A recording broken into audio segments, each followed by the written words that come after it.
ও কেন্দ্র বিশিষ্ট বৃত্তে এ বি একটি বৃত্তচাপ।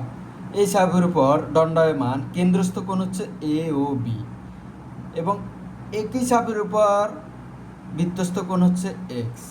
তো কেন্দ্রস্থ এবং বৃত্তস্থ কোণের মধ্যে একটা সম্পর্ক আছে। সম্পর্কটা কি? একই চাপের উপর দণ্ডায়মান কেন্দ্রস্থ কোণ মানে বৃত্তের কেন্দ্রে যে কোণটি উৎপন্ন হয় ওই কোণটি বৃত্তস্থ কোণের দ্বিগুণ।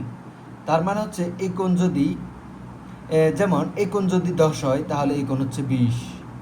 অথবা আপনি বিপরীতভাবে বলতে পারেন বৃত্তস্থ কোণ কেন্দ্রস্থ কোণের অর্ধেক।